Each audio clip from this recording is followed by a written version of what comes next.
السلام عليكم ورحمة الله تعالى وبركاته. كنتمنى هذا الفيديو يلقاكم بخير وعلى خير في أتم الصحة والعافية إن شاء الله يا ربي. ونبداو الفيديو ديالنا بالصلاة والسلام على سيدنا محمد وعلى آله وصحبه أجمعين.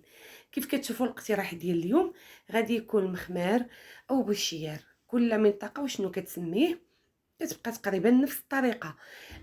صراحه انا من محبين ديالو، تيجي خفيف البنات، تيجي مسفنج، ما تيجيش مدقاس ولا شي حاجه كيف كتشوفوا معايا، وتيجي محلول من الوسط. تبعوا معايا طريقه التحضير والمقادير، اهم حاجه هي طريقه الخدمه ديالو كيفاش تيكون. نخليكم مع الفيديو. كيجي تبارك الله مذهب، وكيف كتشوفوا محلول، يعني ماشي مدقس ولا لاصق على بعضه، كيجي خفيف من الداخل، ولكن كل شيء كيبقى على الطريقه ديال التحضير البنات. يعني هي اهم حاجه، معروفين به مواتنا وجداواتنا، وهذا كنا كنحضروه من قديم الزمان.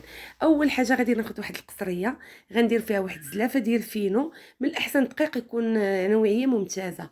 خديت زلافه ديال الفورص وزلافه ديال الفينو، ولكن انا من بعد غادي نضيف زلافه اخرى ديال الفورص، يعني الضعف ديال الفينو.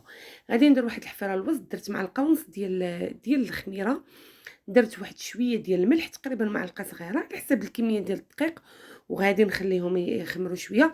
مشيت زولت البنات الفيرني وجيت درت واحد المعلقه ديال العسل، ما مصورتهاش معاكم. صافي ضفت واحد زليفه من الجناب، كيف كتشوفوا لا لاحظتوا راه الدقيق زايد عندي، ضفت زلافه اخرى ديال الفورص من الجناب. يعني في المجموع جوج زلايف ديال الفورص وزلافه ديال الفينو. كيف قلت لكم الاحسن تكون نوعيه جيده ديال الطحين. وغادي ناخذ الماء دافي وغنبقى نعجن بشويه بشويه، يعني ما ترخفش العجينه من الاول، وانما كنبقى نعجن بشويه بشويه، وانا تندلك وانا تنزيد الماء وانا تندلك وانا تنزيد الماء، حتى كنحصل على القوام ديال العجينه اللي بغيت. هو البنات هذا النوع ديال المخمر تيكون العجينه ديالو قريبه جايه للسفنج، يعني تتكون خفيفه بزاف، هي اللي تعطينا ديك الخفه في داك المخمر ديالنا. والدليك حتى هو يعني ضروري، هذه ضروريه. يمكن لكم تعجنوه في العجانه، انايا بغيت نجربه معكم.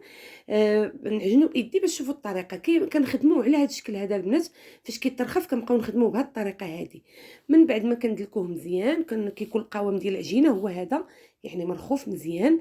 كندهن القصريه ديالي بالزيت وتنخليها تنغطي عليها وتنخليها تقريبا ثلث ساعه حتى نص ساعه على حسب الجو.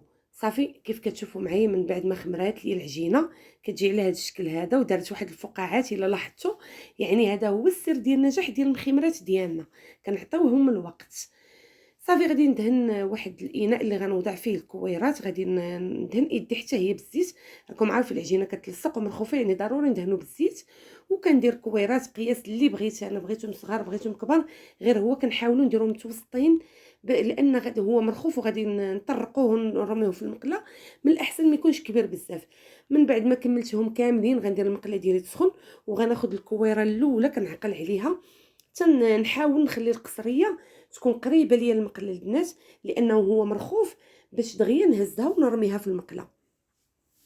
صافي تنرش شويه ديال الزيت، والنار تتكون مهيله، يعني ضروري من هذه الخطوه كيف شفتوا معايا، يعني النار مهيله باش يطلعوا لينا دوك الفقاعات وكتطيب لينا المخمره على خاطرها، ماشي تتخطف ولا تتحرق يعني ما تاخذش الوقت ديالها في الطياب. كيف كتشوفوا تيجي خفيف على هذا الشكل هذا. صافي دائما يعني فاش تنبغي نرمي المخمره ديالي تنرش بالزيت، وحتى الوجه ديالها حتى هو قبل ما نقلبها تنرشها بالزيت ضروري. وكيف قلت لكم القصريه او الاناء اللي تنطرق فيه المخمرات ديالي يكون دائما قريب من المقله. يمكننا نطيبوا في هذه المقله هذه، ويمكننا نطيبوا في المقله الثقيله اللي تنطيبوا فيها مسمن، يعني بجوج فيهم تيجي ناجح. ولكن كيف قلت لكم اهم حاجه النار كتكون ناقصه ومهيله، باش كتطلع لينا هاد الفقاعات. كيف كتلاحظوا كيبقاو يطلعوا لينا هاد الفقاعات بشويه بشويه، يعني تطيب على المهل باش كتجي مخرجه من وسط ديك المخماره. صافي ما تنحركهاش البنات، من بعد ما ترميها في المقله كيف كتشوفوا معايا. شوفوا الفقاعات ما شاء الله، راه تبارك الله كيجي ناجح الا تبعتوا الطريقه، كيجي ما شاء الله ناجح. كيف قلت لكم ما تنحركوهاش من المقله حتى تيبانوا لينا هذوك الفقاعات، يعني طلعوا مزيان وتنحسوا بها انها شدت راسها. عاد باش نعاودوا نقلبوها وتنخليوها طيب على نار مهيله حتى كتحمر. راه كتهزوها البنات كتحسوا بها خفيفه في ايدكم، ماشي ثقيله ولا هذا. كنستمر بنفس الطريقه على هذا الشكل هذا. كيف قلت لكم فاش ترميها على النار فوق المقله، ما تنحركهاش ما تنقيسهاش. شوفوا تبارك الله الفقاعات كيفاش تيبداو البنات يطلعوا بشويه بشويه.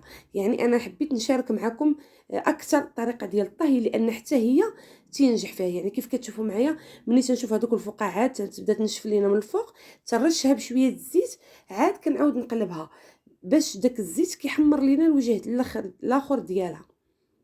دابا عاد باش يمكن لي نحركها، اما قبل فاش تنرميها ما تنحركهاش كيف كتشوفوا معايا، باش تدير لنا هاد الفقاعات. شوفوا ما شاء الله كيفاش كيجيو، وكنستمروا في الطبخ ديالهم في الطهي ديالهم على هاد الشكل هذا. والنار كيف قلت لكم كتكون مهيله بزاف، كيف كتشوفوا باش كيجي فيهم واحد اللوين مذهب، وتيجيو خفاف من الوسط، وتيجيو البنات يعني اسفنجيين من الوسط وخاويين، ماشي لاصقين على بعضهم. انا ما تنديرهمش رقاق بزاف، كيف الا لاحظتوا ما تيكونوش رقاق بزاف، كنحاولوا نخليوهم شويه بين وبين. بالنسبه للطريقه، بالنسبه للبنات المبتدئات اللي كيخافوا، ما حيت كتكون العجينه مرخوفه وتيخافوا انها تخسر ليهم، تيديروا هذيك الطريقه، تيقرصوها في ورق الطبخ او شي حاجه هكا دائريه وتيرميوها في المقله.